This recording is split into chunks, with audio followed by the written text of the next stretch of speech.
Hi, thanks for joining me again on this reading. Today, I'm going to read from the Gospel of Matthew, chapter 16, and I'm going to read in this translation, the New English Bible, the NET, and it's published by, well, I can't hardly hold that up right, or can I? It's published by Thomas Nelson Publishers. Oh, I got to get my hand out of the way. There we go. Oh, well, never mind. Thomas Nelson's Publishers, that's who it is. So I'm going to read here in the Gospel of Matthew, chapter 16. Again, just a quick reminder if you join me in my previous videos right now, today is September 23rd, 2022. It's still in the 90 degrees out here in southeast Texas. I'm in my backyard. I've got my citronella torches going down by my feet. I've got a mosquito coil going just to wind off the mosquitoes. In my backyard, you may hear my air conditioner compressor come on. You might hear some airplanes come by. We're near a little airport close by. And you may also hear my neighbor's dog bark. And now you're hearing some birds making noise up there. How about that? So, love being in the backyard. This is part of God's creation. I love this backyard. I get to watch the birds, squirrels, and all kinds of crazy stuff out here. So join me. Let's get started, okay? Chapter 16, verse 1. Now, when the Pharisees and Sadducees came to test Jesus, they asked him to show them a sign from heaven. He said, when evening comes to you say, it will be fair weather because the sky is red. And in the morning, it will be stormy today because the sky is red and darkening.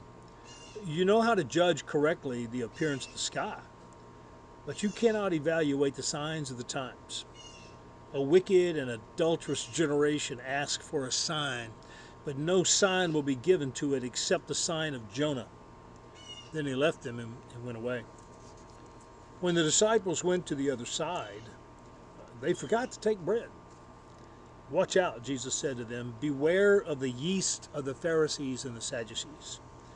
So they began to discuss this among themselves, saying, it's because we brought no bread. When Jesus learned of this, he said, you who have such little faith, why are you arguing among yourselves about having no bread? Do you still not understand?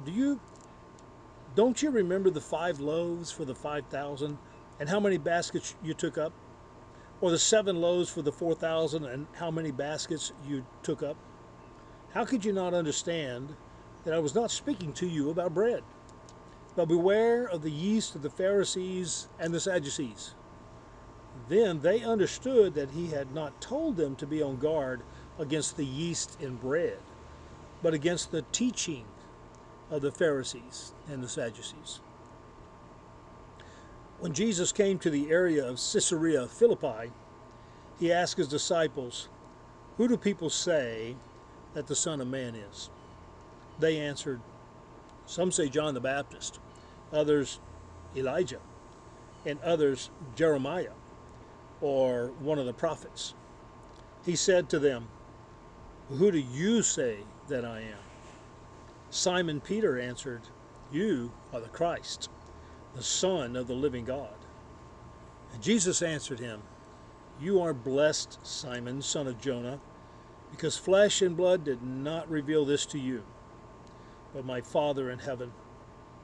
And I tell you that you are Peter, and on this rock I will build my church, and the gates of Hades will not overpower it. I will give you the keys of the kingdom of heaven.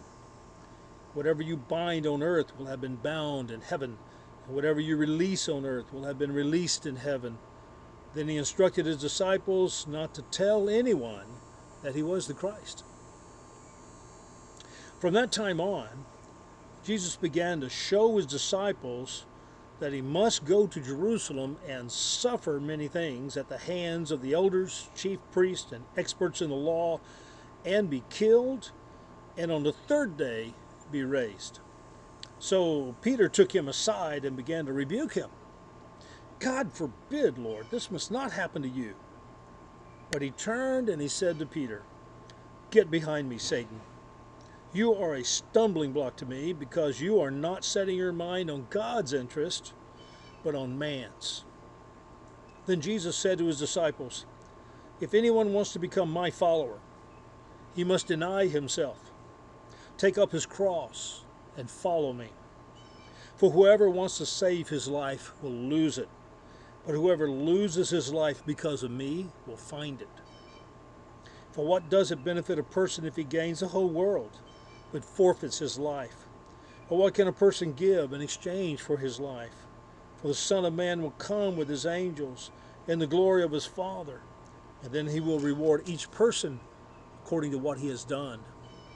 I tell you the truth, there are some standing here who will not experience death before they see the Son of Man coming in his kingdom. Well, that was Matthew chapter 16 in the New English Translation. Thank you.